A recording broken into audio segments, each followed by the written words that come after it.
Hey guys, tonight we're going to wander through the twisting gaslit alleys of a city caught between the medieval and the modern, a place of alchemy, astrology, and simmering tension. You can almost feel the chill coming off the vault of a river, hear the distant chime of the astronomical clock, and smell the sweet, heavy scent of baking bread mixed with the damp stone of ancient buildings. This is Prague in the late 16th century. A golden city ruled by the esoteric Emperor Rudolph II. But beneath the veneer of enlightenment, old fears and hatreds fester like a wound that will not heal. You're walking through the Jewish quarter, a city within a city, and the shadows seem to cling a little tighter here. You are about to become entangled in a story of desperation, dark magic, and a protector made of mud and whispers. In a world of superstition and persecution, a story like this is a dangerous thing to be a part of, and if you were really there, you probably wouldn't survive this. So before you get properly comfortable, take a moment to like the video and subscribe, but only if you genuinely enjoy what we do here. Feel free to post your location and local time in the comments.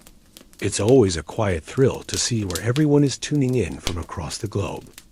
Now dim the lights, maybe turn on a fan for some gentle background hum, and let's all relax into tonight's journey. You pull your cloak tighter around your shoulders. The rough wool, a poor defense against the damp chill that seems to seep from the very cobblestones under your feet. The narrow lanes of the Josephov, Prague's Jewish quarter, are a labyrinth of stone and shadow. Above you, the houses lean towards each other as if sharing secrets, nearly blotting out the sliver of twilight sky. The air is thick with the smells of life, the savory aroma of onions frying in goose fat from one window, a sharp scent of lye soap from another, and the ever-present faint smell of the river. It's a place of vibrant, close-knit community, but tonight, an undercurrent of fear pollutes the air. It's a palpable thing, a silence in places where there should be laughter, a quickness in the steps of those you pass. You keep your head down, avoiding eye contact with the handful of imperial guards who patrol the quarter's edge, their breastplates catching the flickering light of the newfangled gas street lamps. Their presence is meant to be for protection, but it feels more like they're watching, waiting. Your destination is the home of the Maharal, the great Rabbi Loew ben Bezalel. He is more than just a spiritual leader. He is a renowned scholar, a philosopher, and a mystic whose wisdom is sought by Jews and Gentiles alike. Even, it is whispered, by the emperor himself. His house is modest, no different from the others crammed along the lane, but it feels like the still point in this turning, anxious world. You raise a hand to knock on the heavy oak door, hesitating for a moment. You're here to seek counsel, to understand the growing dread that has wrapped itself around your community. Your knuckles rap against the wood, the sound seeming impossibly loud in the tense quiet. The door opens a crack, and a severe-looking man, the rabbi's attendant, peers out. He recognizes you and nods curtly, swinging the door open just wide enough for you to slip inside. The warmth of the house is a welcome relief. It's a space filled with the scent of old paper, beeswax, and dried herbs. Books are everywhere, stacked on tables, shelves, and even the floor, their leather and vellum spines a testament to a lifetime of study. This was, after all, the great age of printing, where knowledge could be disseminated like never before, a common historical fact we often take for granted. Yet, amidst this scholarly clutter, you also notice charts of the heavens and strange alchemical diagrams, hinting at knowledge that goes far beyond the Talmud. And this is where you stumble upon an oddity of the era. Tucked away on a small table is a collection of what look like intricately carved mandrake roots. A weird tidbit of the time is that some believe these roots, when properly prepared, could be used as miniature servants or familiars. You wonder for a half second if that's their purpose, a sort of low-grade magical Roomba, before dismissing the thought. It seems a bit silly for a man of the Maharal's stature. Rabbi Loew is seated at a large desk, his face, etched with the lines of age and deep thought, illuminated by the soft glow of a candle.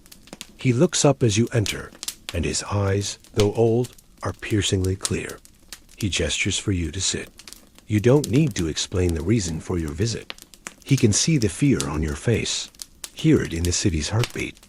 The old poison resurfaces, he says, his voice a low, resonant rumble. He speaks of the whispers that have started again, the same vile stories that have haunted your people for centuries. He doesn't have to name it. The blood libel. The accusation that Jews murder Christian children to use their blood for Passover matzah. A lie so monstrous, so absurd, it should be laughable, yet it has led to untold slaughter time and time again. He explains that a child has gone missing from the Christian quarter of the city. It happens. Children wander. Accidents occur. But this time, the fingers of blame are already pointing here, into the heart of the Josephov. The atmosphere is ripe for it. There's a nervous energy in Prague, a feeling that the delicate balance of tolerance under Rudolf II could shatter at any moment. The emperor, for all his love of the arts and sciences, is a recluse, often lost in his own melancholy or his obsessive pursuit of the philosopher's stone. His grip on the city is not as firm as it once was. Into this power vacuum, lesser men-prejudiced priests, jealous merchants, rabble-rousers are eager to pour their venom. You listen, a knot of ice forming in your stomach. The rabbi's words are calm, but you can sense the immense weight he carries. He is not just a scholar. He is a shepherd, and he can hear the wolves circling his flock. The central question for many scholars of this period is a difficult one.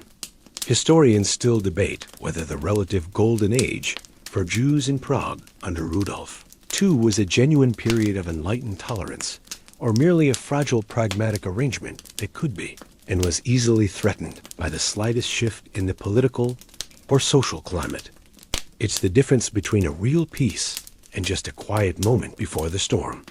And as you sit in the candlelit study, you can feel the barometric pressure dropping. The storm is coming. The next few days feel like you're living in a state of suspended animation, holding your breath and waiting for the other shoe to drop. The whispers the rabbi spoke of have now become open accusations, shouted in the market square and pasted on walls in the form of crude, hateful pamphlets. You see them yourself, ugly caricatures of your neighbors with hooked noses and demonic eyes, standing over the body of a cherubic, blonde-haired child. It's poison made of ink and paper, and it's spreading fast. The fear in the quarter has curdled into a palpable dread. Parents keep their children indoors, shops close early, and the usual bustle of the streets is replaced by a hurried, furtive silence. You find yourself walking with your shoulders hunched, trying to make yourself smaller, less noticeable. Every encounter with a Christian neighbor, once friendly or at least neutral, is now fraught with suspicion. You see the change in their eyes, a flicker of doubt, of fear, of hatred. It's like a disease has infected the city's soul. You're trying to buy bread one morning when you see it happen. A baker, a man you've known for years, refuses to serve one of your neighbors. A gentle old woman named Sarah. He doesn't shout or make a scene. He just turns his back, his face a mask of cold contempt. She stands there for a moment, confused and hurt, before turning away, her shoulders slumped. The other customers in the shop, all Gentiles, studiously ignore her, suddenly fascinated by the cracks in the ceiling or the dust motes dancing in the sunbeam from the window. You feel a surge of anger, hot and useless, but you are paralyzed. To speak up is to draw the mob's attention to yourself. This is how it begins. Not always with a sword, but with a turned back, a refusal, a small act of cruelty that chips away at your humanity. The situation is a textbook example of the historical phenomenon known as blood libel, a recurring and baseless accusation that has been a primary driver of anti-Jewish violence for centuries. Its first recorded instance was in Norwich, England in 1144, and the lie proved to have incredible staying power, adapting and resurfacing wherever communities needed a scapegoat. It was the ultimate fake news of the pre-modern era, impervious to logic or evidence, because it fed on something much deeper, fear of the other. In your world, it's a terrifyingly real threat, not just a historical footnote. You can feel the weight of those centuries of persecution pressing down on you. One afternoon, you hear a commotion from the direction of the Old New Synagogue, the spiritual heart of the community. A crowd has gathered, a mix of angry townsfolk and city guards. They are being held back at the edge of the quarter by a small, determined group of your own people, but the mood is ugly. A priest, his face flushed with righteous fury, is standing on a crate, his voice ringing out across the square. He points a trembling finger towards the synagogue. They hide the body in their den of sin, he screams. They mock our Lord with their devilish rites. The crowd roars its approval. You see a man pick up a stone. Your blood runs cold. This is the moment. This is how a pogrom starts. Suddenly, a figure pushes through the small group of Jewish defenders. It's Rabbi Loew. He is not a large man, but he possesses an authority that makes him seem to tower over everyone else. He walks calmly towards the priest, his expression unreadable. The crowd quiets, surprised by his audacity. You profane God's name with your lies, Father, the rabbi says, his voice not loud, but carrying with unnatural clarity. There is no body. There is only the hatred in your heart. For a moment, it seems like his words might just be enough to quell the mob. But the priest is too far gone in his fervor. Search the synagogue, he shrieks. If you are so innocent, let us search. This is a terrible dilemma. To refuse is to admit guilt in their eyes. To allow them to desecrate the holy place is unthinkable. It's a lose-lose situation, the kind your people have been forced into for generations. This is where a strange legal concept of the time comes into play, something known as compurgation. It was a medieval practice where an accused person could be cleared of a crime if a sufficient number of their peers, usually 12, swore an oath on their good character. It was essentially a trial by reputation, a popularity contest with life or death stakes. In this moment, Rabbi Loew is trying a public version of this, betting his own sterling reputation against the priest's hysteria. But it's a risky gambit. The debate among academics on this point is fascinating. Historians still debate whether these blood libel accusations were primarily driven by genuine, albeit fanatical religious belief on the part of the clergy and populace, or if they were cynical tools used by secular and religious authorities to incite violence, cancel debts owed to Jewish lenders, and seize property. Was this priest a true believer in the monstrous fantasy he was peddling? Or was he a clever manipulator using a well-worn playbook to achieve a specific goal? As you stand in the crowd, watching his wild eyes, it's impossible to tell. And frankly, it doesn't matter. The result is the same. The danger is the same. The air is electric, a single spark away from an explosion of violence. You find yourself praying, not with words, but with a desperate, silent plea that you and everyone you love will live to see the sunset. The tension is unbearable, a physical pressure in your chest. The fate of your entire community hangs on the next few moments, balanced on the edge of a knife. Just as the crowd is about to surge forward, their anger overcoming their awe of the rabbi, a detachment of the emperor's personal guard clatters down the street. They are better armed and more disciplined than the city watch, and their captain, a stern man with a magnificent mustache, barks an order to disperse. The mob, for all its bluster, is unwilling to challenge the emperor's direct authority. They grumble and spit on the ground, but they back away, melting back into the city. The priest shoots one last look of pure venom at Rabbi Loew before being escorted away. The immediate danger has passed, but everyone knows it's only a temporary reprieve. The lie is still out there, festering. The missing child has not been found. The next time, the emperor's guards might not arrive in time. That night, you can't sleep. You pace your small room, the rabbi's grave face seared into your mind. The whole community is on a knife's edge. Later, you learn that Rabbi Loew has called for a day of fasting and prayer. But you also hear whispers, rumors that the rabbi is seeking a different kind of solution, one that lies beyond prayer and politics. He has closeted himself in his study with his two most trusted disciples, his son-in-law, Itzhak, and a brilliant student named Jacob. They are seen carrying ancient, leather-bound tomes into the study, books that are not part of the regular Talmudic curriculum. These are books of Kabbalah, the ancient tradition of Jewish mysticism. You know of Kabbalah, of course. Everyone does. It's the secret, mystical side of your faith, a complex and dangerous path of knowledge that seeks to understand the very nature of God and creation. It's not something to be trifled with. It deals with divine emanations, angelic hierarchies, and the hidden power of the Hebrew alphabet. It's seen as a path that can lead to enlightenment, but also to madness if pursued by the unworthy or unprepared. The idea that the pragmatic, scholarly Rabbi Loew is delving into these esoteric arts is both thrilling and terrifying. It's a sign of his utter desperation. He is turning to a power that has been dormant for centuries. The core of the rabbi's plan, you later learn, comes to him in a dream. This is not unusual in mystical traditions. Dreams are often seen as a conduit for divine communication. In this dream, a single, cryptic message appears to him, spelled out in Hebrew letters. Ada bra golem gevak hakamer v tigzer zidim shevel torf Yisroel. It's a strange, seemingly nonsensical phrase.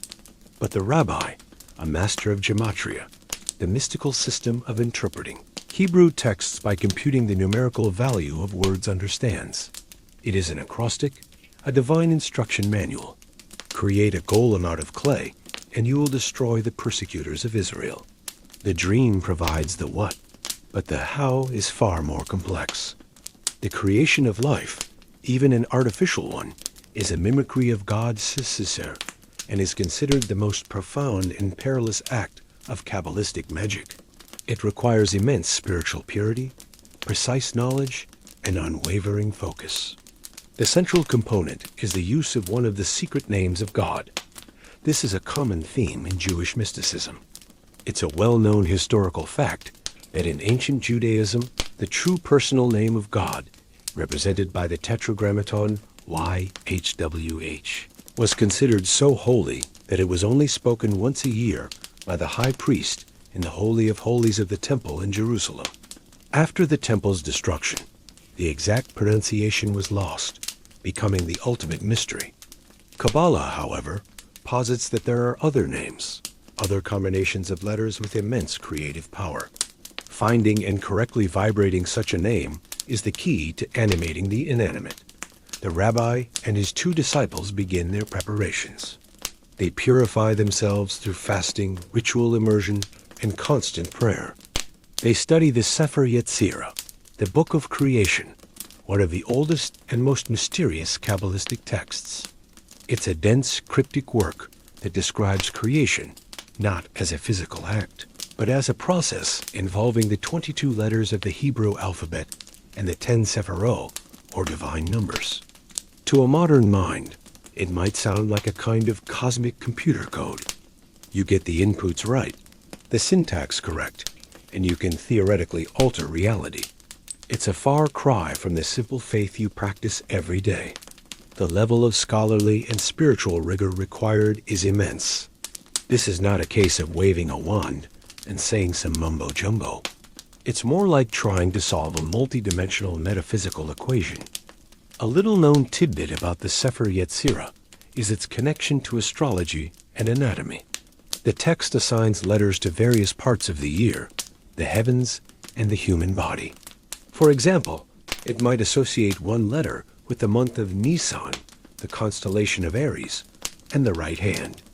To perform the ritual correctly, one must align all these correspondences time, space, and body in perfect harmony. It's this holistic, interconnected view of the universe that makes the magic possible. It's not just about what you say, but when, where, and how you say it. The historical basis for the Golem legend is a point of considerable academic interest. Historians still debate whether the story of Rabbi Loew creating the Golem was a contemporary legend that arose during his lifetime to explain his influence and protective power over the community, or if it was a later tale, perhaps from the 18th or 19th century, that was retroactively attached to the famous rabbi to give it more historical weight. The first known written version of this specific story doesn't appear until 1847, which leads many scholars to believe it's a more modern invention. But for you, in this moment, in this city of fear, it feels undeniably real. You see the light burning in the rabbi's window, late into the night. You see the exhaustion and awe on the faces of Itzhak and Jacob when they emerge. Something momentous is happening. The very air in the Josephov seems to crackle with a strange, ancient energy. The rabbi is preparing to fight fire with fire, or more accurately, to fight hatred with earth and holy words. The night chosen for the ritual is dark and moonless. A thick blanket of cloud smothers the stars, and a damp fog rolls in from the Vltava River, muffling all sound. It's the perfect cloak of secrecy. You find yourself drawn, as if by an invisible thread, to the riverbank. You aren't the only one. A few other hushed figures lurk in the shadows of the buildings lining the water, their curiosity warring with their fear. You keep your distance, hiding behind a stack of rain-slicked barrels, your heart hammering against your ribs. The air is cold and smells of wet earth, decaying leaves, and the river's murky depths. From your hiding place, you see them arrive. Rabbi Loew, tall and imposing in his dark robes, followed by his two assistants, Itzhak and Jacob. They carry no torches, navigating the darkness with an unnerving confidence. They stop at a muddy patch of bank where the clay is soft and pliable. The river laps quietly at the shore, the only sound in the oppressive silence. The three men stand in a triangle, the rabbi at the apex. They begin to chant. Their voices are low, a series of guttural, resonant tones that seem to make the air vibrate. It's not a prayer you recognize. It's the sound of creation, the foundational syllables of the universe being spoken aloud. Rabbi Loew kneels. He plunges his hands into the cold, wet clay of the riverbank and begins to sculpt. His hands, usually occupied with the delicate turning of parchment pages, move with a sureness and strength that is mesmerizing. He is not just shaping mud. He is forming a man. First the torso, then the powerful legs, the broad shoulders, the thick arms. It's a rough, brutish shape, nearly 7 feet tall, devoid of fine features, but unmistakably human in form. It lies on its back on the muddy ground, a giant of earth, inert and lifeless. The sight is both grotesque and awe-inspiring. You feel like you are spying on God himself in the first moments of Genesis. The ritual that follows is a masterclass in Kabbalistic symbolism, a physical manifestation of the principles in the Sefer Yetzirah. The three men represent the 3 pillars of the Kabbalistic tree of life. They will imbue the clay figure with the essence of the 4 classical elements: earth, water, air, and fire. The body is already made of earth and water, the clay from the riverbank. The next steps are for the other 2 elements. Itzhak, the rabbi's son-in-law, is designated to represent fire. He circles the clay figure 7 times, from right to left, his face a mask of concentration. He recites specific verses, his voice a hot, crackling whisper. As he chants, you could swear you see the clay begin to glow with a faint reddish light, like embers cooling in a forge. The air around the figure seems to shimmer with heat, though you feel no warmth from your hiding spot. Next comes Jacob, the brilliant student, who represents air. He circles the figure 7 times in the opposite direction, from left to right. His recitation is different, a series of long, breathy sounds, almost like the wind sighing through reeds. As he completes his final circuit, he kneels and blows into the mouth of the clay figure. For a terrifying moment, nothing happens. Then you see the massive chest of the clay man shudder and rise, as if taking its first halting breath. The reddish glow fades, and the clay takes on a more solid, flesh-like appearance, though it remains the color of dried mud. This use of the four elements is a common historical fact in the study of alchemy and esoteric traditions, not just Jewish mysticism. From ancient Greek philosophy to medieval European alchemy, the idea that all matter is composed of earth, water, air, and fire was a foundational concept. The goal of many alchemists wasn't just to turn lead into gold, but to understand and manipulate these fundamental building blocks of reality. What Rabbi Loew is doing here is a form of spiritual alchemy, manipulating the elements not for wealth, but to create life. Now comes the final, most crucial step to be performed by the rabbi himself. He represents the final element, a kind of spirit or ether that binds the others. He circles the figure one last time, holding a small, unadorned clay tablet in his hands. You can't see what's on it from your vantage point, but you know it must be the Shem, the tablet inscribed with the holy name of God that he learned from his dream. This is the spark of divine energy, the operating system that will boot up this creature of clay. The rabbi chants a final, powerful verse, his voice resonating with an authority that seems to shake the very ground. He then kneels and gently opens the mouth of the still figure. This is where you encounter a curious little-known detail about the various golem legends. In some versions of the story, the Shem is a tablet placed in the mouth. In others, the Hebrew word emet, meaning truth, is written on the golem's forehead. To deactivate it, one would simply erase the first letter, leaving the word met, meaning death. It's a wonderfully poetic and clever mechanism. Historians still debate which version of the legend is older or more authentic, or if they simply represent regional variations of the same core myth. Some scholars suggest the forehead version is more symbolic, while the Shem in the mouth version points to a more visceral, magical tradition linking the power to breath and speech. As you watch, breathless, Rabbi Loew places the small clay tablet into the golem's mouth. For a long moment, the world seems to hold its breath. The fog swirls. The river is silent. The clay giant lies still. You start to think it has failed.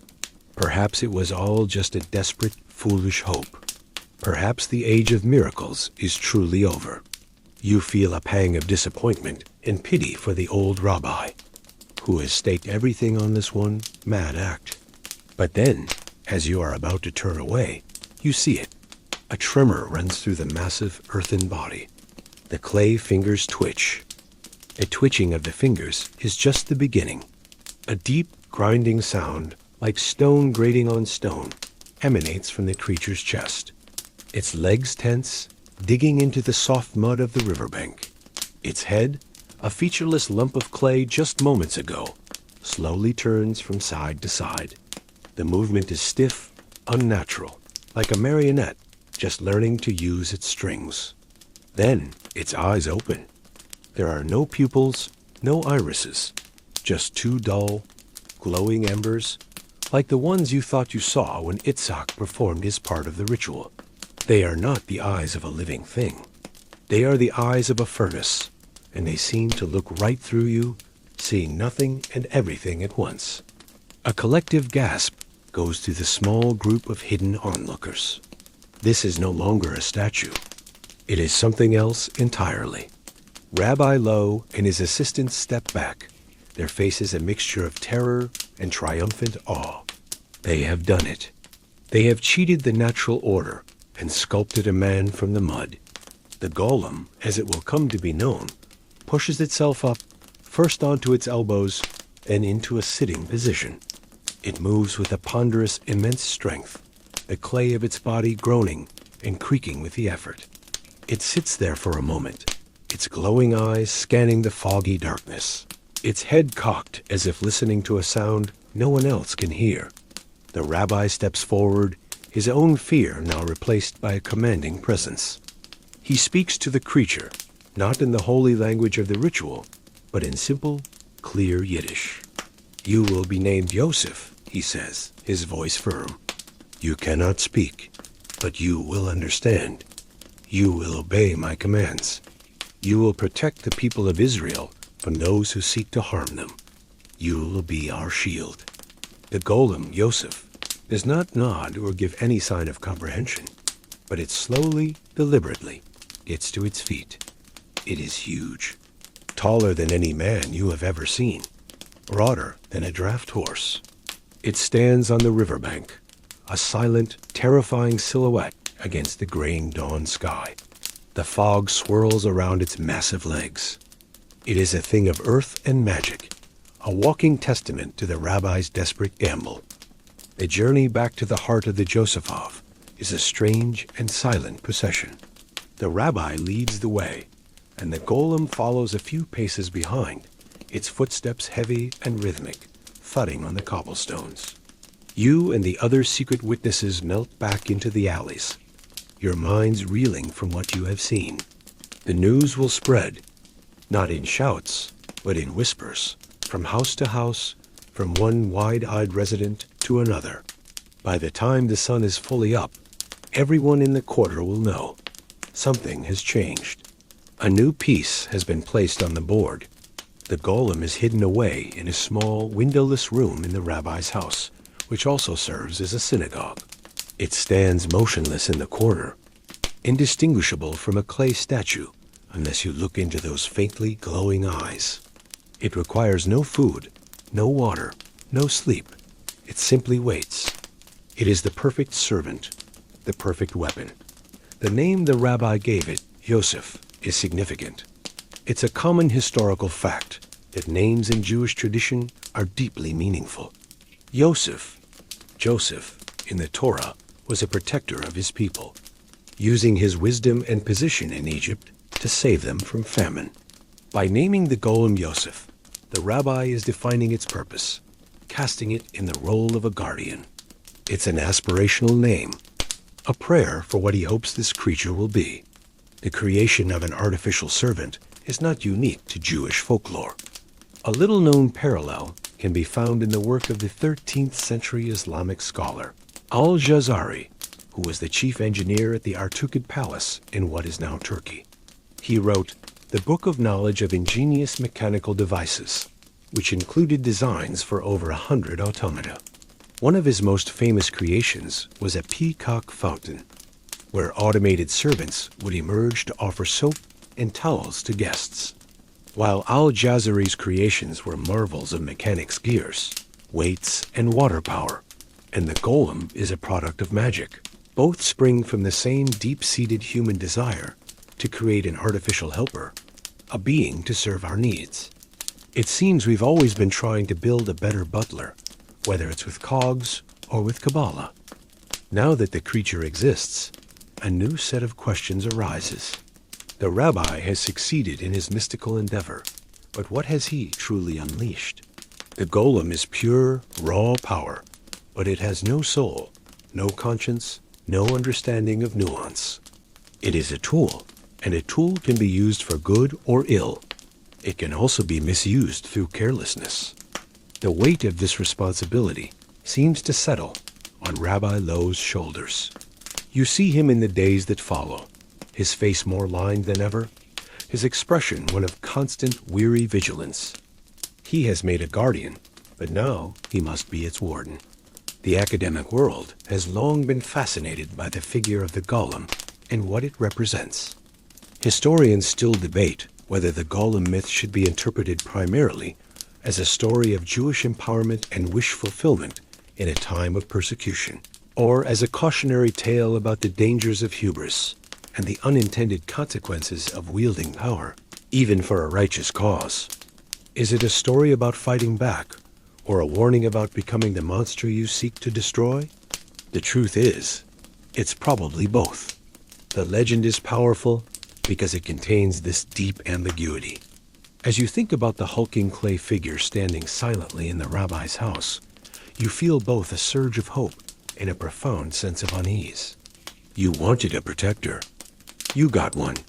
But as it stands there, impassive and immense, you can't help but wonder, at what cost? The air is no longer just filled with fear of the outside world, but with a new internal anxiety. The anxiety of owning a weapon that you don't fully understand. The golem, Yosef, does not remain hidden in the rabbi's house for long. Its purpose is not to be a secret, but to be a deterrent. As dusk falls each evening, Rabbi Loew gives it a simple command: patrol the ghetto. Let no one enter who means. Use harm. Harm no one who is innocent. And the golem obeys. It emerges from the synagogue and begins its silent, relentless patrol of the Josefov's narrow streets. Its massive form, silhouetted against the gaslights, becomes a familiar, if unsettling, sight. Its footsteps are a heavy, rhythmic thud dash asterisk thump dot dot. Thump. Thump asterisk, a sound that becomes the new nocturnal heartbeat of the quarter dot. At first, people are terrified. They peek from behind shuttered windows, watching the earthen giant pass by. Children who had been told stories of angels and demons now have a real-life monster walking their streets. But fear quickly gives way to a sense of security they haven't felt in weeks. The golem is theirs.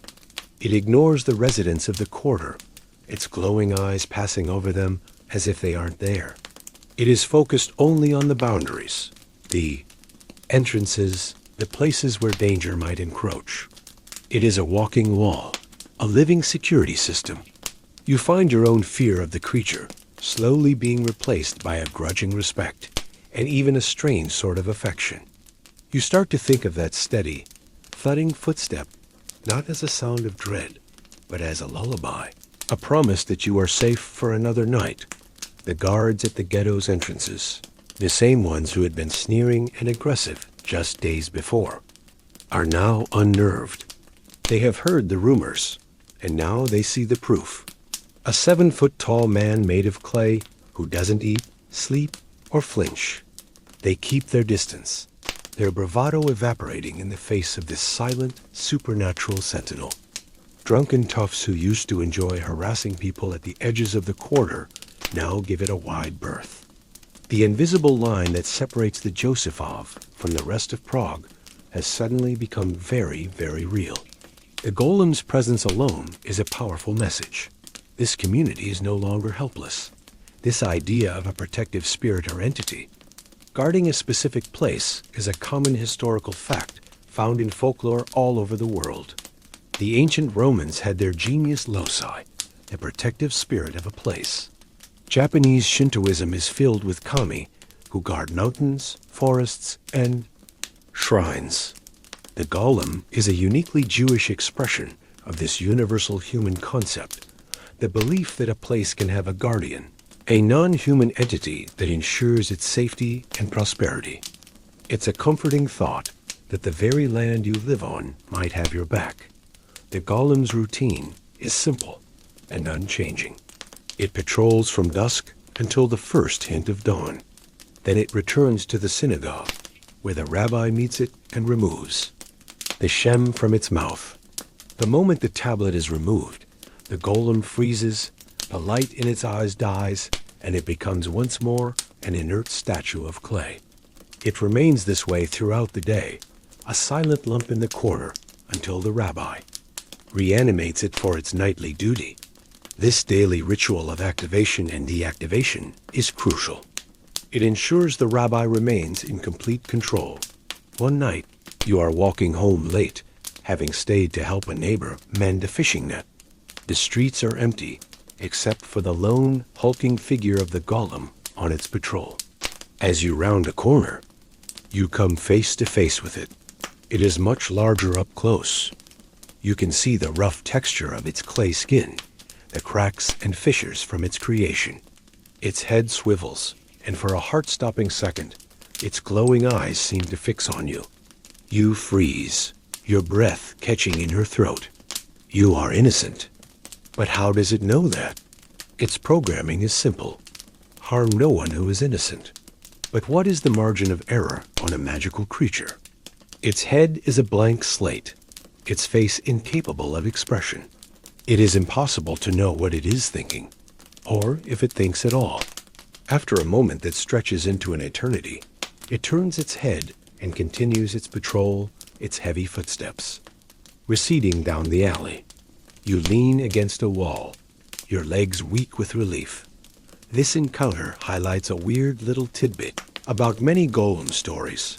The creature is often described as having some trouble distinguishing between friend and foe, or more specifically, between a threat and a non-threat within its own community.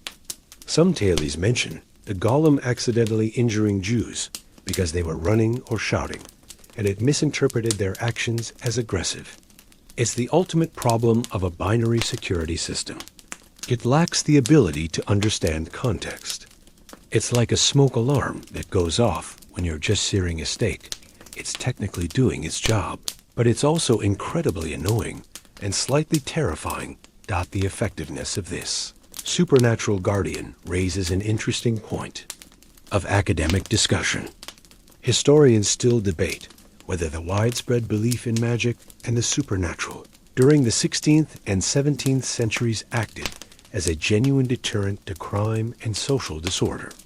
Did a potential wrongdoer think twice before acting, not just for fear of the city watch, but for fear of invoking a curse or encountering a supernatural being like the golem? Or were these beliefs merely a way for people to explain a world they couldn't control? It's hard to say for sure, but as you watch the city guards give the golem a very wide berth, it's clear that in your world, the fear of the supernatural is a very practical and effective form of law enforcement. The golem is the ultimate neighborhood watch, and nobody's eager to test its limits. For now, a tense peace has settled over the Josephov, a peace bought by mud and magic. The uneasy peace holds for about a week. The golem's nightly patrols have worked as a deterrent, but they haven't solved the underlying problem. The Christian child is still missing, and the blood libel accusation hangs in the air like smoke from a fire that refuses to go out. The golem is a shield, but Rabbi Loew knows he needs a sword. He needs to prove the community's innocence, not just defend its borders. He decides to use his creation for a more proactive purpose. He is going to turn his magical security guard into a detective.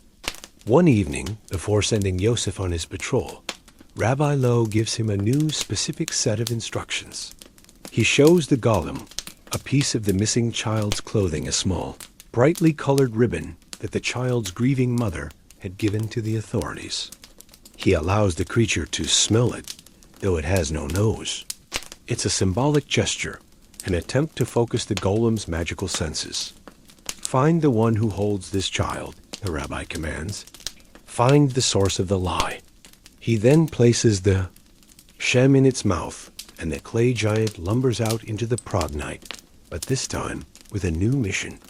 Instead of just patrolling the perimeter of the Josephov, the golem moves with a new purpose. It strides out of the quarter and into the Christian sections of the city. This is an incredibly bold and dangerous move. A 7-foot-tall monster, mud walking through the streets of Prague, is not going to go unnoticed. But it moves at night, sticking to the darkest alleys and the deepest shadows, its earthen form blending into the darkness. It is surprisingly stealthy for a creature of its size. You, along with a few other brave or foolish souls, follow it. A safe distance, unable to resist seeing how this will play out. It feels like the climax of a play is about to unfold. The golem moves through the city like a hunting dog on a scent. It pauses at intersections, its head swiveling, its glowing eyes scanning the darkened windows. It seems to be processing information that is invisible to you, tracking magical or spiritual residues that no normal person could perceive. It ignores taverns full of drunken revelers and bypasses the homes of honest citizens. It is on a specific track. Finally, it stops before a small, dilapidated building tucked away behind the city's main butcher market. The place reeks of spoiled meat and filth. It's the home of Thaddeus, a disgraced former member of the city's butcher guild, a man known for his drunkenness and his virulent hatred of the Jewish community. He was one of the loudest voices accusing the Jews in the first days after the child's disappearance. The golem stands before the small wooden door for a long moment, completely still. Then, without any sign of effort, it raises one massive arm and smashes the door off its hinges. The sound of splintering wood cracks through the night. A moment later, a man's terrified scream comes from inside. The golem steps into the small hovel, disappearing from your view. You and the others look at each other, your hearts pounding. What is happening in there? You hear a crash, the sound of furniture being overturned, and more terrified shrieking from Thaddeus. But there is no sound from the golem. It is utterly silent. This event showcases a historical truth about justice in this era. It was often swift, brutal, and extra-legal. While Prague had a formal court system, mob justice and trial by ordeal were still common memories, if not common practice. A well-known historical fact is that during the witch trials that would plague Europe, accusations were often enough to condemn someone, with evidence being manufactured or extracted through torture. Rabbi Loew, by using the golem, is essentially bypassing a corrupt and biased system to conduct his own investigation and deliver his own form of justice. He's fighting a rigged system by refusing to play by its rules. After what feels like an age, the golem re-emerges from the hovel. It is dragging Thaddeus by the collar of his shirt, holding him up like a sack of potatoes. The man is blubbering, his face pale with terror. In the golem's other hand, it holds a small, bloody knife and a child's shoe. But there is no sign of the child, living or dead.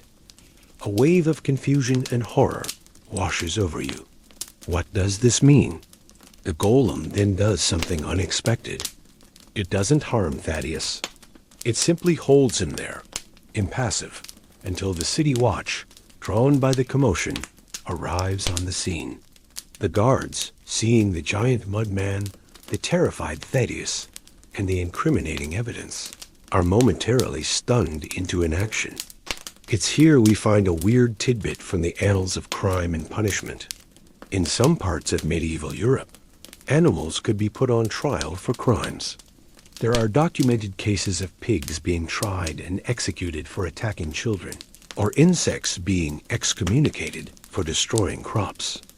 The legal system had a strange and flexible definition of culpability. While the golem isn't an animal, its status as a legal entity is, well, non-existent. It cannot be a witness. It cannot give testimony. Its very existence is a crime against nature and God in the eyes of the church. So the golem just stands there, a silent accuser, holding the evidence. Under the creature's terrifying, silent gaze and the pointed questions of the captain of the watch, Thaddeus breaks. He confesses everything in a rambling, pathetic torrent.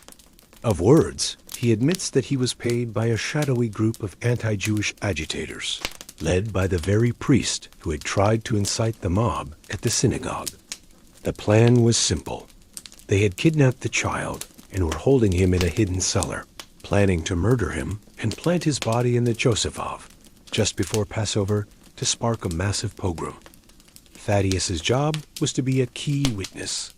He was a pawn, a useful idiot fueled by bigotry and a few gold coins. The plot is exposed. The child is found, shaken and scared, but unharmed, in the cellar of a nearby abandoned building. The city is saved from a bloodbath. Historians still debate the identity and motives of the priest in the Golem legend, with some suggesting he represents a specific historical figure, while others see him as a composite archetype of the anti-Semitic instigators common in the period. Whoever he was, in your story, his plot has been utterly foiled by a creature of mud. The golem has not only been a shield, it has been a sword of truth. The aftermath of the foiled plot is a profound relief. Thaddeus and the fanatical priest are arrested, The missing child is returned to his family, and the cloud of the blood libel accusation finally dissipates. The Josephov breathes a collective sigh of relief. For the first time in weeks, you can walk the streets without feeling the weight of 1,000 suspicious eyes on you. The golem is hailed as a hero, a savior. Children, no longer afraid, leave small, smooth stones at the door of the synagogue as offerings for their silent protector. The golem has done exactly what it was created to do. It has protected the community and exposed a great evil. Rabbi Loew should be triumphant. But you see him in the synagogue, and his face is not one of triumph. It is one of deep, weary concern. He understands something that the rest of the community, in their jubilation, has not yet grasped. The golem is not a hero. It is a thing, and a thing can be a very dangerous servant. The problems begin subtly. They are not matters of malice, but of absolute, terrifying literalness. The golem has no capacity for judgment, no understanding of nuance or intent. It only understands the commands it is given, and it executes them perfectly and without question. This leads to a series of incidents that are, at first, almost comical. One day, the rabbi's wife, Pearl, is struggling to carry 2 heavy buckets of water from the community well. Seeing the golem standing inert in its corner, she says in exasperation, "Oh, I wish someone would just fill all the water barrels for me." She doesn't realize the rabbi had, for a moment, left the room without deactivating Yosef. The golem's eyes glow to life. It has been given a command, Doc. It lumbers out of the house to the well. It takes the buckets and begins to fill every single water barrel in the rabbi's house. Then it moves on to the neighbors' houses. Then the entire street. It works with relentless, single-minded efficiency. Soon, every barrel in the vicinity is overflowing. Water pours into kitchens, floods cellars, and turns the cobblestone streets into muddy streams. People are shouting, trying to stop it, but the golem has its orders. Fill all the water barrels. It does not stop until Rabbi Loew, alerted by the commotion, rushes out and frantically removes the shem from its mouth, causing it to freeze mid-pour, a bucket still held in its massive hands. The quarter now has plenty of water, but also a significant plumbing problem. A few people are laughing. It's a funny story. But the rabbi is not laughing. He sees the dangerous flaw in his creation's design. This is a classic trope in stories about artificial intelligence, both ancient and modern. The Sorcerer's Apprentice is perhaps the most famous example. It's a common historical fact that this particular folktale is ancient, with the earliest known version coming from the Greek writer Lucian of Samosata in the 2nd century A.D. The story of a magical servant mindlessly repeating a task with disastrous results is a timeless, cautionary tale about creating something powerful that you cannot fully control. It seems humanity has been worried about buggy AI for almost 2,000 years. You are seeing a 16th century version of a computer stuck in an infinite loop. The incidents become less comical. A few days later, the rabbi, seeing the golem standing idle, gives it a simple task to keep it busy. Go and catch fish in the river. A harmless command, surely. The golem goes to the vault of a river, but it doesn't use a net or a rod. It wades into the water and begins pulling out fish with its bare hands, with supernatural speed and efficiency. It catches a dozen, then 100, then 1,000. It piles them on the riverbank. It does not stop. It has been told to catch fish with no qualifier, no limit. The pile of fish grows to a grotesque, silvery mountain. The stench begins to attract every stray cat and seagull in Prague. The golem is threatening to empty the entire river of its fish population, which would be an ecological and economic disaster for the city. Again, the rabbi has to rush to the scene and deactivate. The community has enough fish to last the winter, but they've also learned a valuable lesson. Be very specific with your commands. It's like talking to the world's most powerful and least intelligent computer programmer. A weird tidbit of the time is the existence of sumptuary laws. These were laws that regulated consumption and extravagance, dictating what people of different social classes could wear, eat, or own. For example, only nobles might be allowed to wear purple silk or eat swan. The golem's ridiculous overproduction of fish could have, in theory, violated some obscure sumptuary law about hoarding or excessive consumption of a common resource. It's a funny thought, a magical clay giant being brought down by bureaucratic red tape. These events begin to create a rift in the community. Some see the golem as a continued blessing, a source of amusing anecdotes and occasional, albeit messy, abundance. Others, like you, are beginning to feel a growing unease. The golem is a tool, but it's a tool without a safety switch.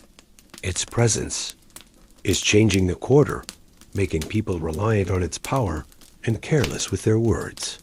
Historians still debate the psychological impact of the golem legend on the Jewish psyche. Did it foster a sense of empowerment and defiance, or did it subtly reinforce the idea that salvation could only come from an external, magical force rather than from within the community itself? Did it encourage a kind of passive waiting for a hero rather than active political or social engagement? As you watch the rabbi painstakingly explain to his wife that she must never, ever speak a command, even rhetorically, in the golem's presence, you realize the creature is becoming a burden. The protector needs constant protection from itself. The sheer mental effort of managing this powerful, witless servant is clearly taking a toll on the old rabbi. He has created a solution to one problem, only to create a dozen more. Word of the golem travels far beyond the confines of the Josephov. A 7-foot-tall man of clay who foiled a conspiracy is not the kind of story that stays quiet in a city as gossip-prone as Prague. The tale, embellished with every telling, eventually reaches the ears of the one man whose opinion matters more than any other, the Holy Roman Emperor, Rudolph II. Rudolph is not like other rulers. He is less interested in politics and warfare than he is in alchemy, astrology, and the collecting of strange and marvelous objects. His court at Prague Castle is a magnet for astronomers like Tycho Brahe and Johannes Kepler, as well as a host of alchemists, mystics, and charlatans from across Europe.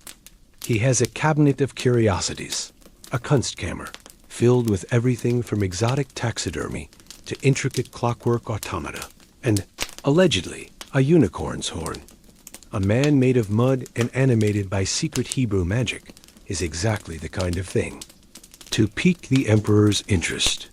It appeals to both his fascination with the occult and his collector's impulse. He wants to see it. An imperial summons arrives at Rabbi Loew's door, not with a threat, but with a request, or rather, a royal command disguised as a request. The emperor wishes to grant an audience to the rabbi and his famous creation at Prague Castle. This is a moment of extreme peril.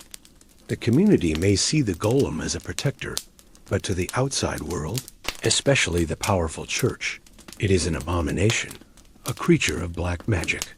A public demonstration could easily lead to accusations of witchcraft and sorcery, not just against the rabbi, but against the entire Jewish community. It could undo all the good the golem has done and bring down the wrath of the authorities. Refusing the emperor, however, is not an option.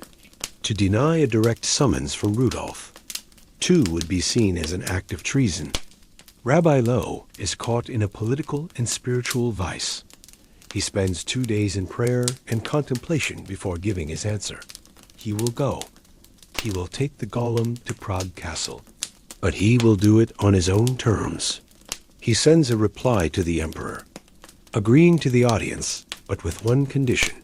The golem is a holy and secret creation, and its true nature cannot be revealed to the unprepared. Therefore, no one else may be present at the demonstration, except for the emperor himself. All courtiers, guards, and clergy must be removed from the room. It's an incredibly audacious demand to make of an emperor, but Rabbi Loew is banking on Rudolph's legendary curiosity. Overcoming his imperial pride, the gamble pays off. Rudolph, too, intrigued by the rabbi's mystique and desperate to see the wonder for himself, agrees to the condition. This tells you a lot about the emperor. The historical fact is that Rudolph II was a highly unusual monarch. He moved the Habsburg capital from Vienna to Prague, turning the city into a vibrant hub of art, science, and Hermetic philosophy. But he was also prone to severe bouts of depression, paranoia, and a pathological shyness, often withdrawing from public life for long periods. His desire for a private audience with the rabbi might have been driven as much by his reclusive nature as by his curiosity. He was a man who preferred the company of thinkers and marvels to that of politicians and generals. So the day of the audience arrives. You watch from a distance as the small, strange procession makes its way from the Josephov, across the ancient Charles Bridge, and up the steep hill to Prague Castle. It's Rabbi Loew, his two assistants Itzhak and Jacob, and the towering, lumbering form of the Golem. The people of Prague stare in open-mouthed wonder and fear. It's one thing to hear stories. It's another to see the creature in the full light of day, striding past the famous statues of the saints lining the bridge. The Golem is impassive, its mud-colored skin a stark contrast to the rich sandstone of the bridge, its heavy footsteps a bass note against the city's hum. A weird historical tidbit about Prague Castle is that it is, according to the Guinness Book of World Records, the largest ancient castle complex in the world. It's not a single building, but a sprawling collection of palaces, churches, and fortifications. Navigating it is a confusing journey through centuries of architectural styles. As the rabbi and his entourage are led through the labyrinthine corridors to the emperor's private audience chamber, you can imagine the Golem looking utterly out of place, a creature of raw, primal earth amidst the gilded splendor and refined artifice of the imperial court. It's like bringing a tractor into an opera house. They're led into a vast hall, its walls covered in tapestries and its ceilings painted with elaborate frescoes. The emperor is there, a slight, bearded man with haunted eyes, looking more like a scholar than a ruler. As promised, the room is empty except for him. He looks at Rabbi Loew with respect, but his gaze is fixed on the Golem. He is captivated. Is it true? He asks, his voice barely a whisper. Is it made from the earth? The rabbi simply nods. The emperor circles the Golem, his initial fear giving way to a kind of scientific fascination. He touches its arm, marveling at the rough, hard texture. Incredible, he murmurs. The alchemists seek to perfect matter, to turn lead to gold. You, Rabbi... you have given it life. The relationship between Rabbi Loew and Rudolph II is a subject of much scholarly speculation. Historians still debate whether the two men ever actually met. There are legends and stories, but no definitive contemporary records of an audience. Some scholars believe the stories of their meetings were later inventions to enhance the prestige of both figures, linking the great rabbi to the mystical emperor. Others argue that, given Rudolph's well-documented interest in Kabbalah and Jewish mysticism, it's highly plausible that he would have sought out the most famous Jewish scholar. In his empire, the lack of official records could be explained by the secret, unofficial nature of such a meeting. Whether it happened or not, the story of their encounter is a powerful one, representing a meeting of two different worlds. The world of political power and the world of spiritual power, finding a moment of common ground in their shared sense of wonder. The emperor, ruler of half of Europe, stands in awe of what the rabbi, leader of a small, persecuted community, has created. The emperor, his eyes wide with a mixture of scientific curiosity and boyish wonder, turns to Rabbi Loew. They say it possesses great strength, he says. But what else can it do? Can it perform wonders? This is the moment the rabbi has been dreading and preparing for. A demonstration of the golem's raw, physical power would be vulgar and frightening. It would confirm the fears of his enemies that he had created a monster for war. He needs to show the emperor something else, something that speaks to the mystical, not the material. He needs to put on a show. Your Majesty, the rabbi says, his voice calm and steady, the creature you see is merely a vessel. The power it channels is not its own. It is a reflection of the hidden forces of creation, the same forces your own. Learned men seek to understand. He then turns to the golem. Show the emperor the spirits of our ancestors, he commands. It is a vague, poetic instruction, but the golem seems to understand. It stands in the center of the grand hall, motionless. The rabbi, along with Itzhak and Jacob, begins a low, humming chant. It's not the intense, powerful chant of creation, but something softer, more hypnotic. As they chant, the light in the room seems to change. The sunlight streaming through the high arched windows dims, and the air grows cold. The shadows in the corners of the hall deepen and begin to move, coalescing into hazy, shifting forms. You aren't in the room, of course, but you can imagine the scene as the legends describe it. Phantoms and apparitions begin to fill the hall, figures dressed in ancient clothing, the patriarchs and matriarchs of the Hebrew people, marching in. A silent, ghostly procession. Abraham and Sarah, Isaac and Rebekah, Jacob and his 12 sons.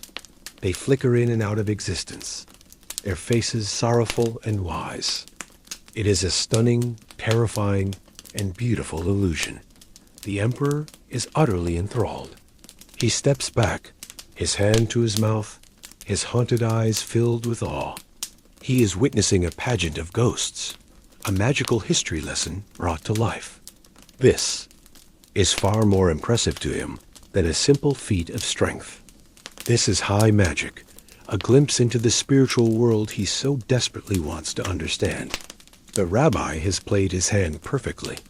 He has demonstrated immense power without resorting to brute force. He has framed the golem not as a weapon, but as a key, a conduit to otherworldly mysteries. The use of illusion and phantasmagoria has a long history, a fascinating and often overlooked historical fact. In the late 18th century, a showman named Etienne Gaspard Robert became famous in Paris for his phantasmagorie, a horror show that used a device called a magic lantern, early form of slide projector, to project terrifying images of ghosts and demons onto smoke and semi-transparent screens. He created convincing illusions that terrified his audiences. What Rabbi Loew is doing here is a kind of supernatural version of that, using Kabbalistic power instead of lenses and candlelight to create his phantoms. It's showmanship in service of survival, but the illusion is too effective. The ghostly procession continues, and the figures become more solid, more menacing. The air grows colder still. A palpable sense of dread fills the room. The emperor, who had been fascinated, is now becoming frightened.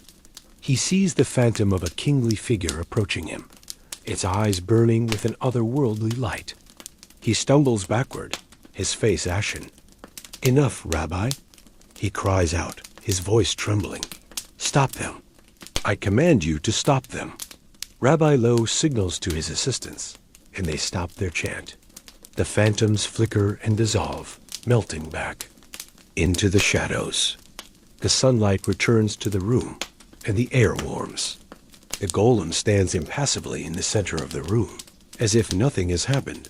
The emperor is breathing heavily, leaning against a pillar for support.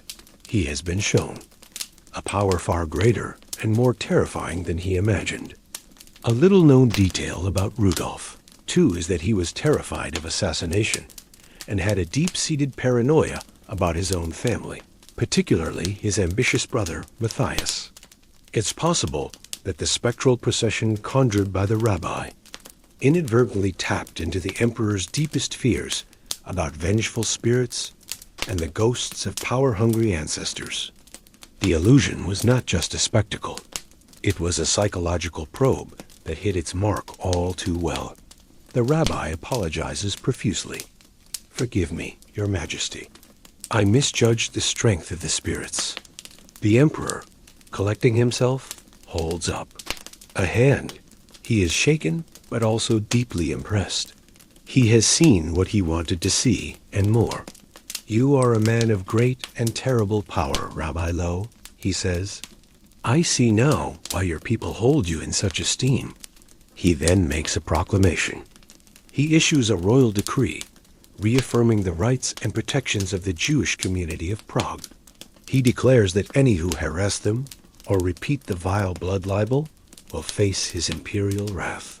Furthermore, he commands Rabbi Loew to keep his creation secret. The golem has served its purpose. Now it must disappear from public view. Let it remain a legend, a whispered threat to the community's enemies, but not a physical presence to incite fear and controversy. This outcome is a subject of academic curiosity. Historians still debate whether this legendary meeting, if it happened, marked a turning point in the relationship between the state and the Jewish community in Prague. Was the emperor's decree a genuine act of protection born from his experience? Or was it a pragmatic political move to quell social unrest in his capital city? Was he acting out of fear, respect, or simple political calculus? Whatever his motivation, the result is a massive victory for Rabbi Loew and his community. He has faced the most powerful man in the land and emerged not only unscathed, but with a guarantee of safety for his people. He has turned a moment of great peril into a triumph of diplomacy and magical stagecraft. As they leave the castle, you can see the relief on the rabbi's face. The golem has fulfilled its ultimate purpose. The threat is over.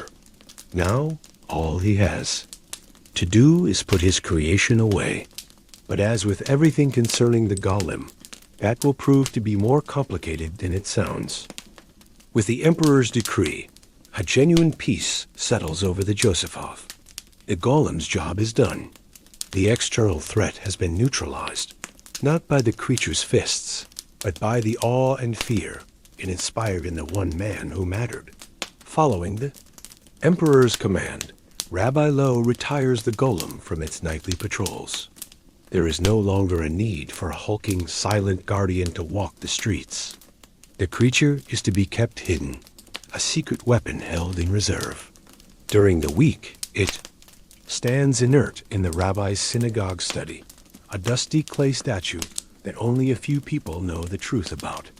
The rabbi, his two assistants, and perhaps you, one of the few who witnessed its creation, are the only ones who remember the power sleeping within that earthen shell. Life in the quarter begins to return to normal. The rhythms of work, family, and prayer reassert themselves. The story of the golem begins to fade from immediate reality into the realm of legend. It becomes a story to tell children, a boogeyman to frighten the community's enemies, a source of quiet pride. People still leave small stones at the synagogue door, but it's more out of habit and respect for the rabbi than for the creature itself. The constant, low-grade anxiety of the past few weeks eases, and for this, everyone is grateful. The rabbi himself seems more at ease, the heavy burden of managing his creation lifted from his shoulders. However, there is one crucial rule that must still be observed, a rule that is absolute and inviolable. The golem cannot be active on the Sabbath. The Sabbath, from Friday sundown to Saturday sundown, is the holy day of rest. On this day, all work is forbidden. This is a foundational tenet of Judaism, a commandment directly from God. For the golem to be alive and active would be a desecration of the Sabbath. As its animation is a form of creative work, the very thing the rabbi must abstain from. So, every Friday afternoon, before the first stars appear in the sky, Rabbi Loew performs the simple but vital ritual of removing the shem from the golem's mouth, ensuring it remains an inanimate lump of clay for the entire 24-hour period of the Sabbath. This is his most sacred duty regarding the creature. The importance of the Sabbath is a well-known historical fact. It is one of the most central and defining practices of Judaism, setting the rhythm of the week and reinforcing the covenant between God and the Jewish people. The concept of a mandatory day of rest was a revolutionary social and religious idea in the ancient world, and its observance has been a cornerstone of Jewish life for millennia. For Rabbi Loew, a man of deep piety, violating the sanctity of the Sabbath would be a spiritual crime of the highest order. The weeks pass peacefully. The routine becomes second nature. The golem is a non-issue, a forgotten tool in the corner. And then comes the fateful Friday. It has been a busy, stressful week. A delegation of scholars has arrived from Poland to consult with the rabbi on a complex point of Talmudic law. The discussions are intense, intellectually demanding, and consume all of his time and mental energy. He is old, and the effort leaves him drained. As Friday afternoon arrives, the rabbi is preparing to lead the congregation in a special Kabbalat Shabbat service that welcomes the Sabbath bride. His mind is filled with prayers, melodies, and theological arguments. He is distracted, his thoughts elsewhere. He is focused on the holy day, on his community, on God. And in this moment of profound spiritual focus, he forgets the one simple worldly task he must perform. He forgets to remove the shem from the golem's mouth. It's a simple mistake, a moment of human fallibility, but the consequences will be catastrophic. As the sun sets and the first 3 stars appear in the evening sky, the Sabbath officially begins. And in the corner of the synagogue, the golem, which should be an inert statue, is still alive. The divine energy of the shem is still flowing through it. But now, that energy is in direct conflict with the sacred time of the Sabbath. It is like crossing 2 powerful, opposing electrical wires. The result is a short circuit, a surge of chaotic, uncontrolled power. This is where a strange and rather specific belief from Jewish mysticism comes into play. It's a little-known tidbit that in some Kabbalistic traditions, the Sabbath is not just a day of rest, but a time when the world is infused with an extra measure of holiness, a neshama yetera, or additional soul. This spiritual energy elevates everything. But for a creature like the golem, which has no soul of its own and is animated by a raw, borrowed power, this influx of sacred energy is not elevating. It is corrupting. It is like pouring pure rocket fuel into a simple lawnmower engine. The sacred energy of the Sabbath, with no soul to channel it, drives the golem insane. In the back of the synagogue. As the congregation sings the beautiful, peaceful melodies of the Sabbath service, the golem begins to stir. A low, grinding sound comes from its clay body.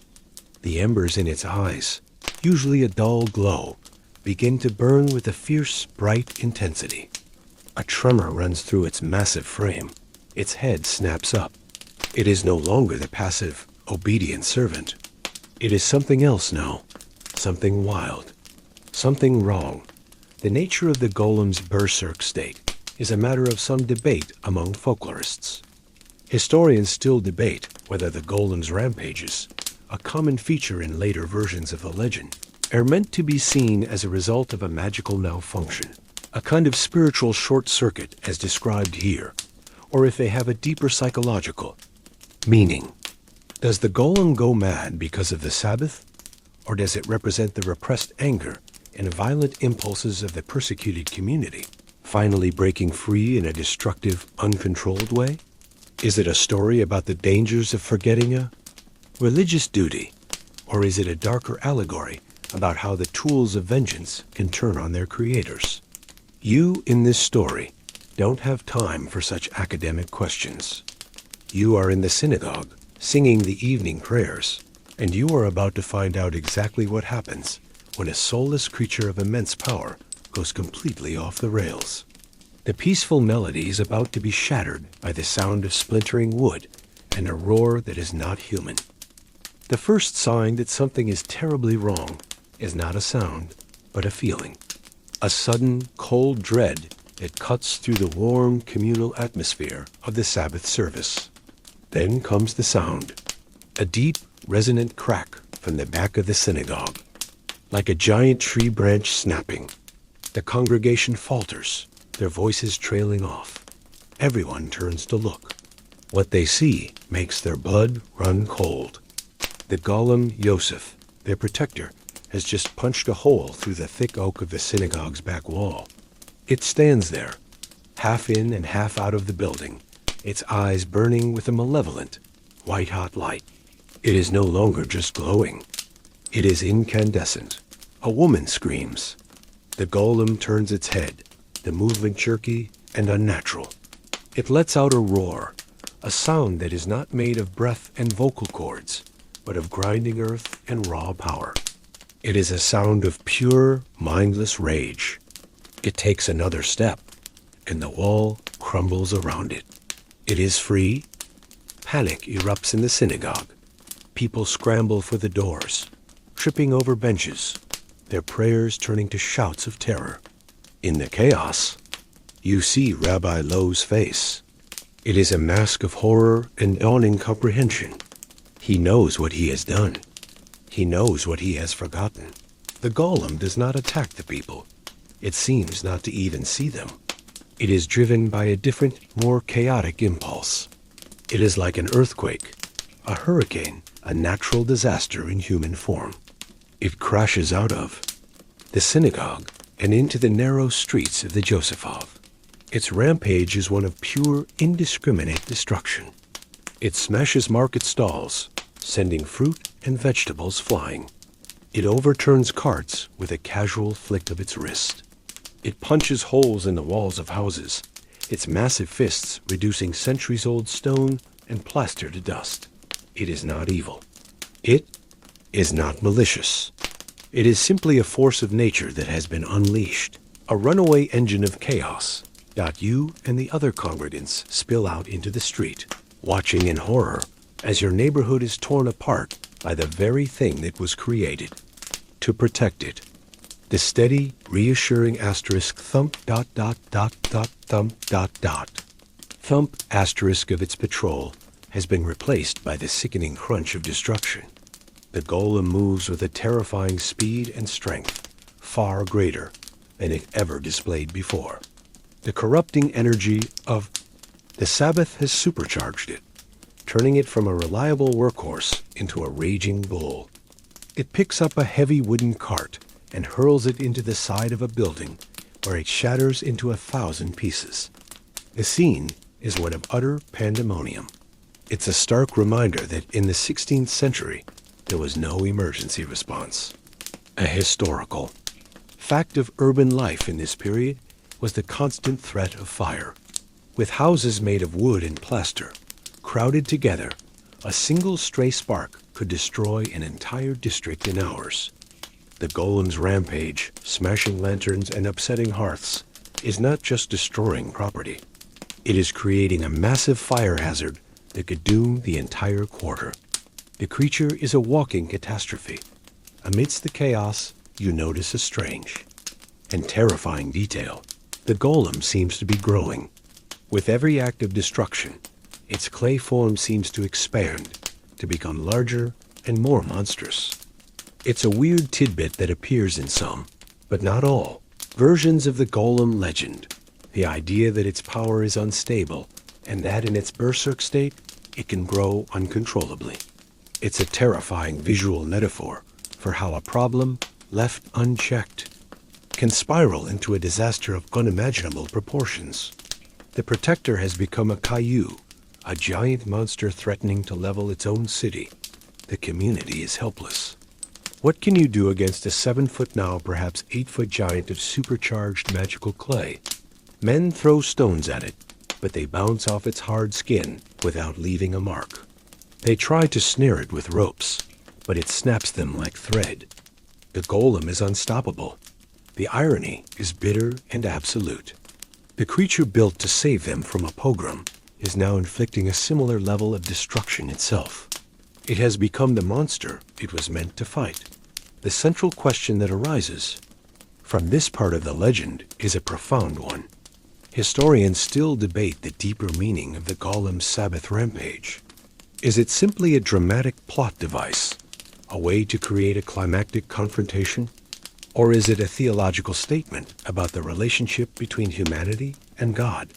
By creating, the golem, Rabbi Loew, has, in a sense, usurped God's creative power.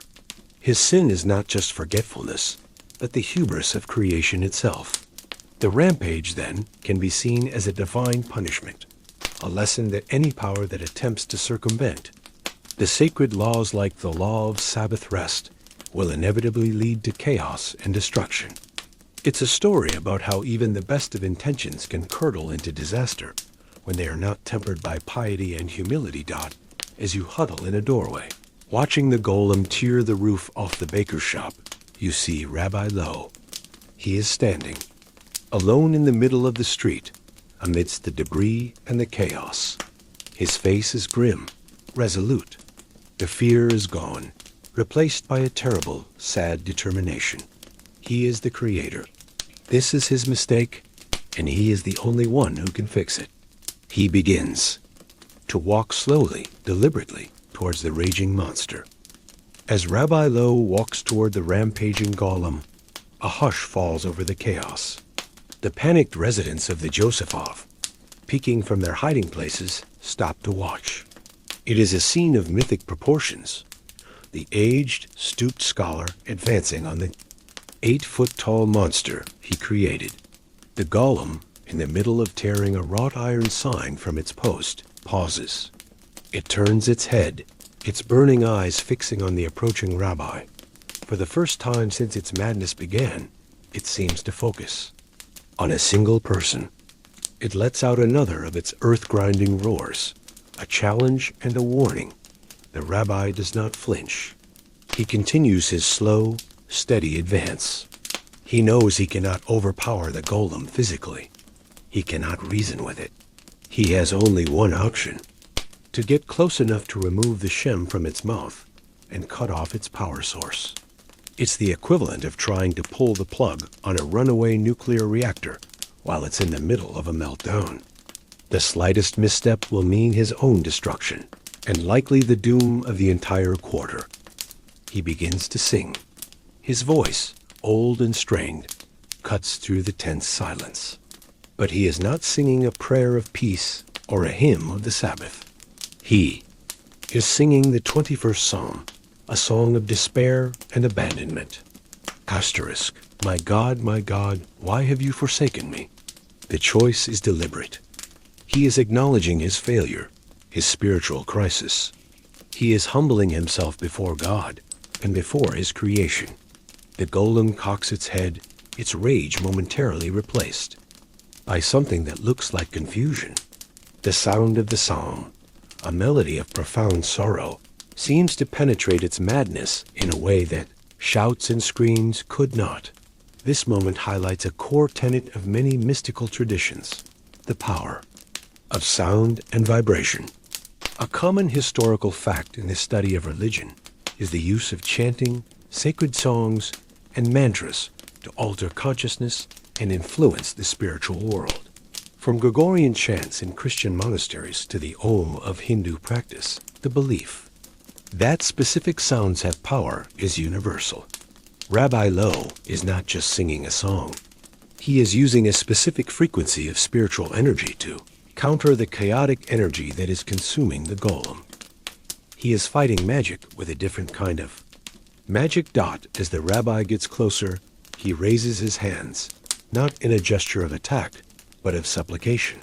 The golem takes a hesitant step back.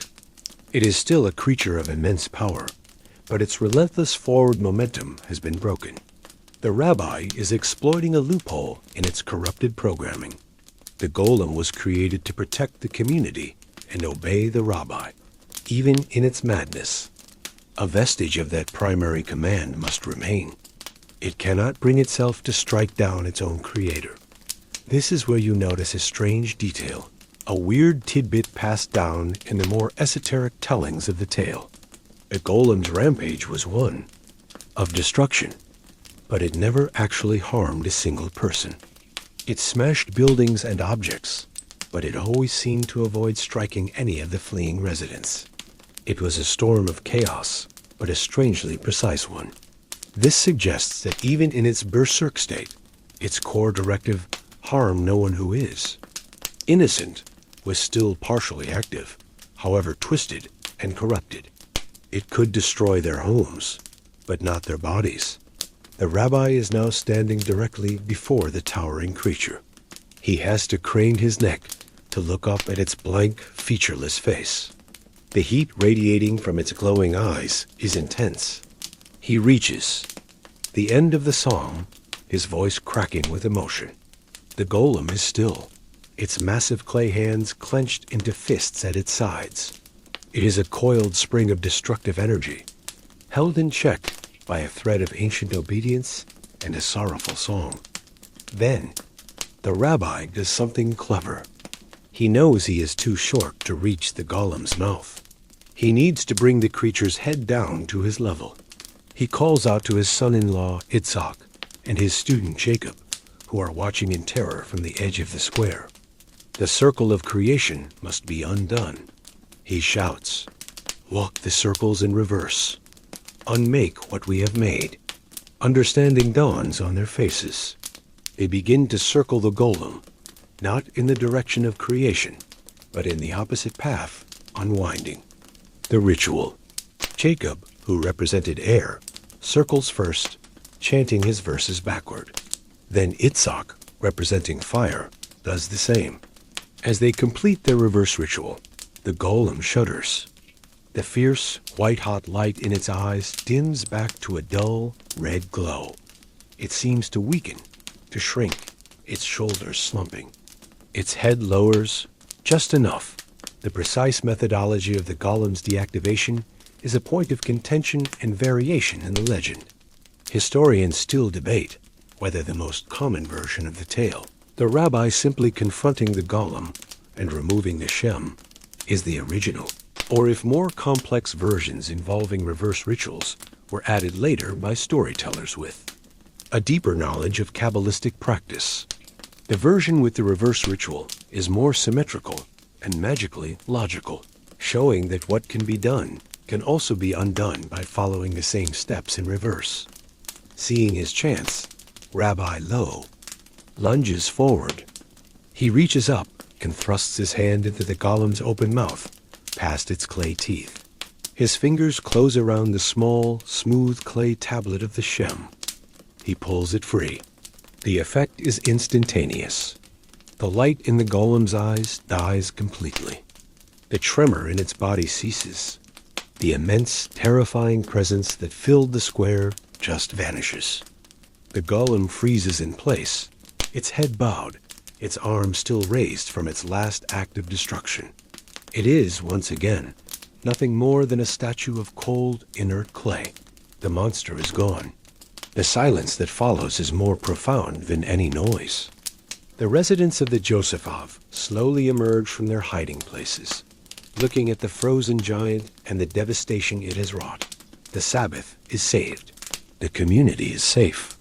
But the cost is written in the wreckage of their homes. In the immediate aftermath of the golem's deactivation, there is only a stunned silence. The people of the Josephov stand amidst the wreckage of their own streets, looking at the frozen clay figure that caused it all. The air smells of dust splintered, wood, and the faint, unsettling scent of ozone, as if a lightning storm has just passed through. The rampage is over, but the reality of its consequences is just beginning to sink in. Homes have been damaged, businesses destroyed, and the sense of security the golem once provided has been irrevocably shattered.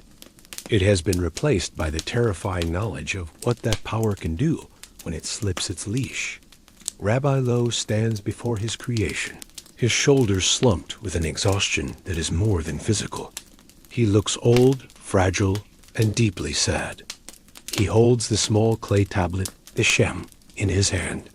It feels heavy, not with physical weight, but with the weight of his failure, his hubris. He has flown too close to the sun, and while he himself was not burned, his community has paid the price. He looks around at the faces of his congregation, at their fear and their shock, and he knows what he must do. The Golem experiment is over. For good Dot, with the help of Itzhak, Jacob, and a few other trusted men, he directs the Golem now, just a massive, heavy statue to be moved.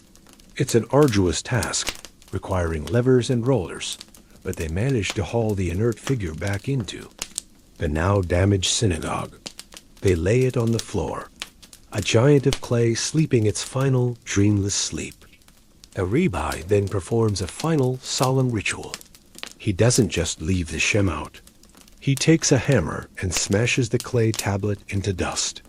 He is breaking the connection, destroying the key, ensuring that this particular power can never be used again. He then addresses the small group of men gathered with him.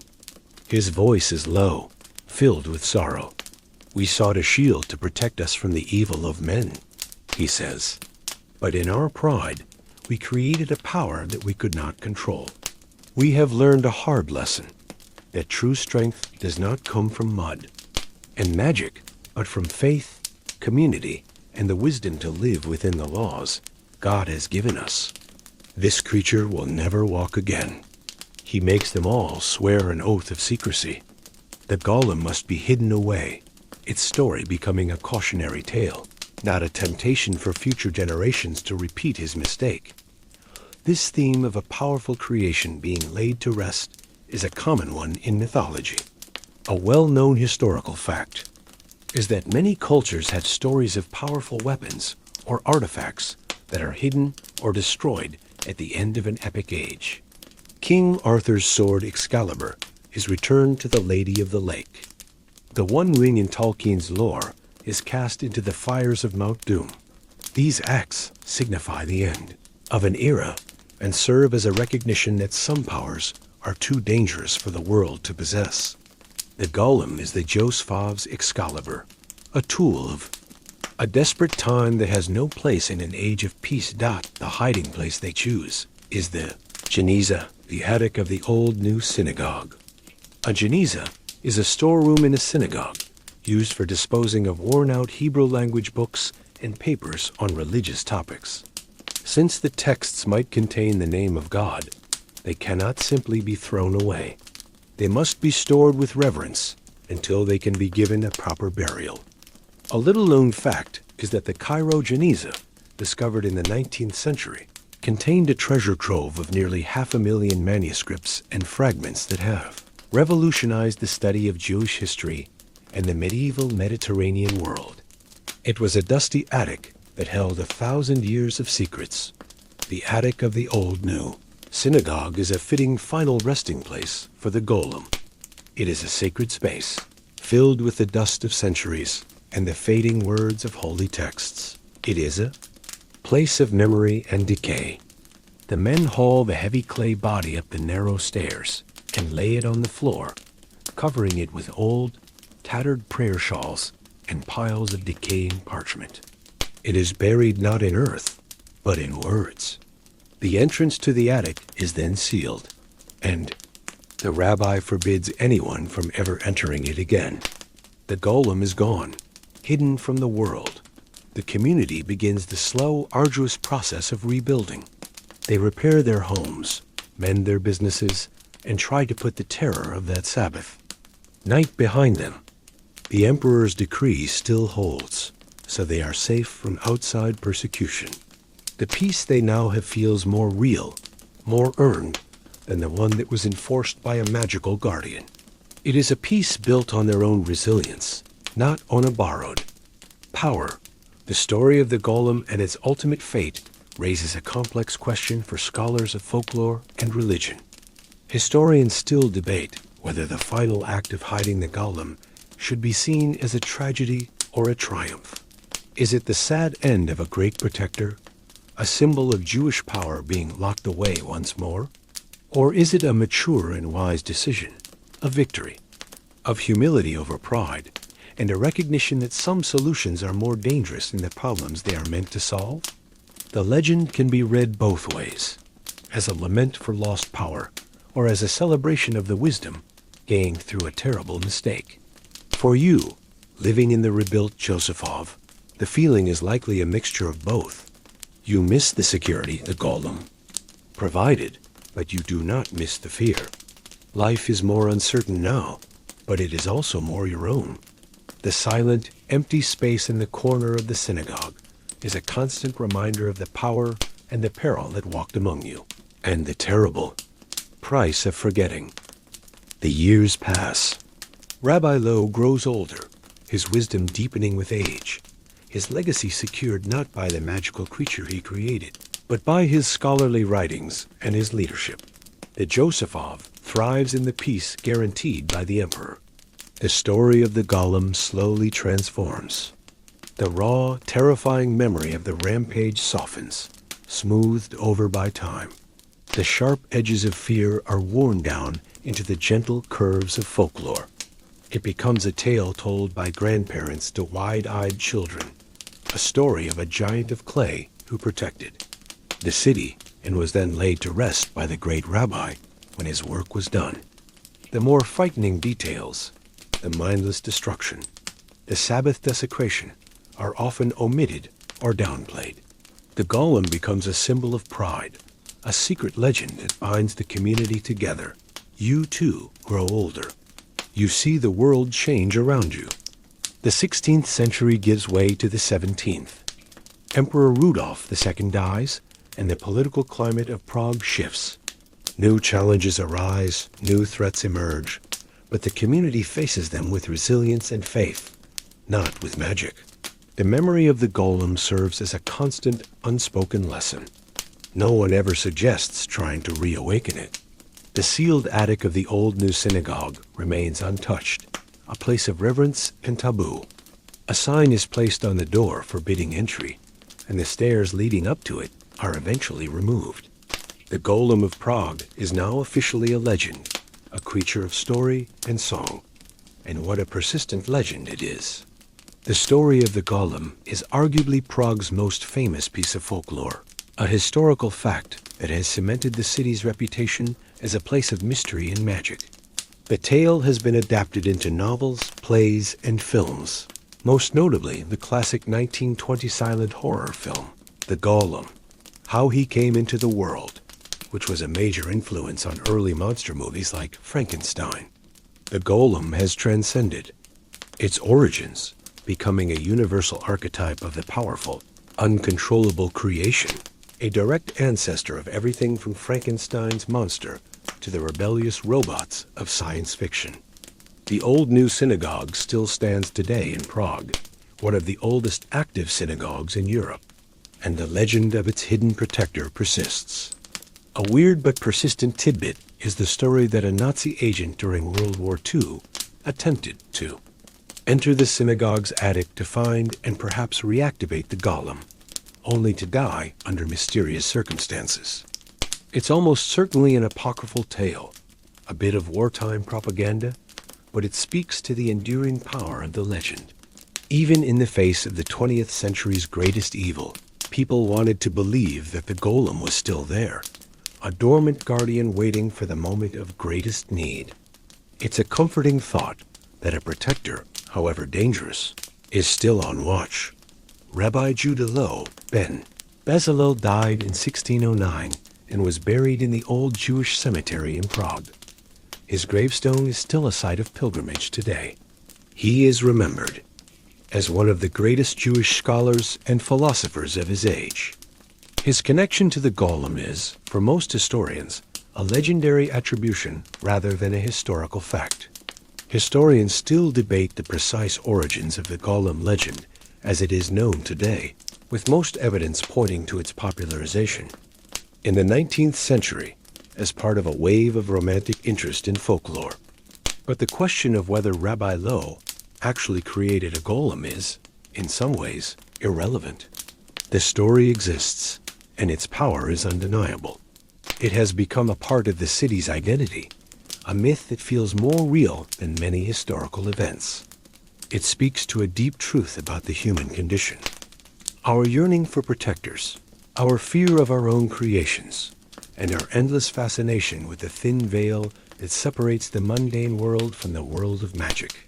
Your journey, which began in fear on a cold Prague night, ends here in the quiet, dusty realm of legend. The golem sleeps, and perhaps it is best to let sleeping giants lie. And so, the story ends, not with a crash, but with a deep and abiding silence.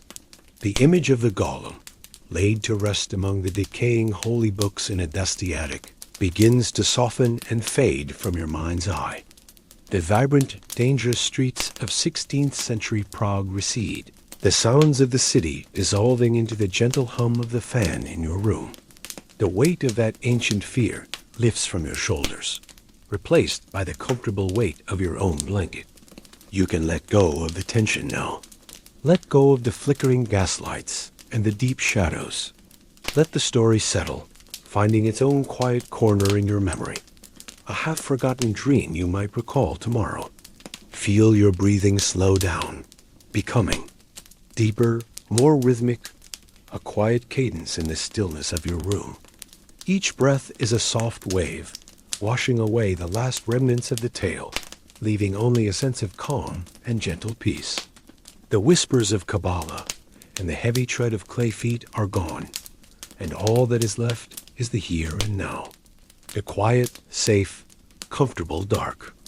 Your mind is clear, your body is heavy and relaxed, and you are drifting now, gently, softly, into the deep and welcoming quiet of sleep.